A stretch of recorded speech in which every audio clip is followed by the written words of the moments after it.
Hello guys, Kalangaval, directed by Jithin K. Jose, written by Jithin K. Jose and Jishnu Srikumar, produced by Mammootty Company. Parthan review. Written by Jithin K. Jose and Jishnu Srikumar. Jithin തന്നെയാണ് ഡയറക്ടറും. അപ്പം പടത്തിന് main positive ഇതിൻ്റെ സ്ക്രിപ്റ്റാണ്. പക്കാ സോഡിലായുള്ള script. നമ്മൾ ടീസറിലും ട്രെയിലറും കണ്ടാണ് സൈനേൽ മോഹന്റെ ആ ഒരു സ്റ്റോറി. ആ സ്റ്റോറി എന്ന് പറയാൻ പറ്റില്ല, ആ പടത്തിന്റെ ആ ഒരു ത്രെഡ് എടുത്തിട്ട് അതിൽ നിന്ന് പിന്നെ അവർ ഡെവലപ്പ് ചെയ്താണ് ബാക്കി കഥ.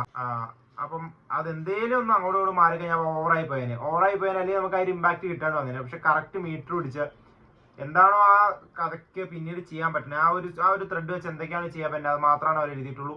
അതിൽ ഓവറാക്കുകയും ചെയ്തിട്ടില്ല, അത് താഴെയും പോയിട്ടില്ല. And music by Mujeeb Majeed. അദ്ദേഹത്തിന് എൻ്റെ മൂവി ആയിട്ടുള്ള എക്കോ തിയേറ്റേഴ്സിൽ വൺ സക്സസ് ആണ്. And once again Kalamkaval. പിന്നെ പടത്തിന്റെ ബാക്കിയുള്ള എല്ലാ ഡിപ്പാർട്ട്മെന്റ്സ് ആയാലും DOP, എഡിറ്റിംഗ് എല്ലാവരും നൈസായിരുന്നു.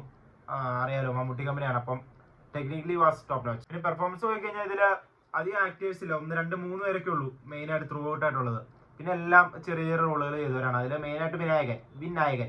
പിന്നെ മമ്മൂട്ടി പറഞ്ഞ പോലെ ആള് ചെറിയ ചെറിയ കുസൃതിയൊക്കെ കാണിക്കും, തുണി കുറച്ച് നാട്ടുകാരെ അമ്മക്ക് കുടിക്കും, അങ്ങനത്തെ ചെറിയ ചെറിയ കുസൃതിയൊക്കെ കാണിക്കുമെങ്കിലും his performance was top notch. അത്രയ്ക്ക് അടിപൊളിയായിട്ട് പുള്ളി ചെയ്തിട്ടുണ്ട്. പുള്ളി ഇതുവരെ ചെയ്യാത്തൊരു വേറെ സ്ലാങ് കുറിച്ചാണ് ചെയ്തിരിക്കുന്നതിനകത്ത്. പക്ഷെ പുള്ളി ഇടയ്ക്കിടയ്ക്ക് മറന്നു പോകും. ഇടയ്ക്കിടയ്ക്ക് മട്ടാഞ്ചേരി സ്ലാങ് കയറി വരും.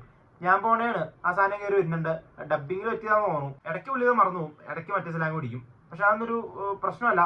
പുള്ളിയുടെ പെർഫോമൻസ് വാസ് നൈസ്. പിന്നെ മമ്മൂട്ടി അറിയാലോ, മമ്മൂട്ടിയാണ്, കൂടുതലൊന്നും പറയാനില്ല, ബ്രില്യൻറ്റ്. പടം മൊത്തത്തിൽ നോക്കുകയാണെങ്കിൽ കേരള ബോർഡറിൽ നടക്കുന്ന കുറെ ലേഡീസിന്റെ സീരിയൽ കില്ലിങ്, അതിനോടനുബന്ധിച്ചുള്ള അന്വേഷണം, അങ്ങനെ പോകുന്നൊരു സ്ലോലി ഗ്രിപ്പിംഗ് ത്രില്ലർ. അല്ലാണ്ട് നമുക്ക് സീറ്റ് അഡ്ജായിട്ട് കണ്ടിരിക്കാൻ പറ്റി അങ്ങനെയല്ല. നമുക്കറിയാം ഇത് ഇന്നതാണ്, പ്രഡിക്റ്റബിൾ ആണ് പടം. അതവരെങ്ങനെ പ്രഡിക്റ്റബിൾ അല്ലാത്ത രീതിയിലല്ല കാണിച്ചേക്കുന്നത്. ഇത് ഭയങ്കര സസ്പെൻസ് ആട്ടോ അങ്ങനെ ആ രീതിക്കും അല്ല കാണിച്ചേക്കുന്നത്. നമുക്ക് മനസ്സിലാവും ഇത് ഇന്നതാണ്, ഇങ്ങനെയാണ് സംഭവിക്കാൻ പോകുന്നത് നമുക്ക് മനസ്സിലാവും. പക്ഷെ അത് എങ്ങനെയാണ് എക്സിക്യൂട്ട് ചെയ്തിരിക്കുന്നതെന്ന് കാണാനുള്ള ആ ഒരു വൈബാണ് പടത്തിനുള്ളത്. ആൻഡ് വൺസ് അഗെയിൻ മമ്മൂട്ടി കമ്പനിയുടെ ഹിറ്റ് ലിസ്റ്റിലേക്ക് മറ്റൊരു പടം കൂടി, കളങ്കാവൽ.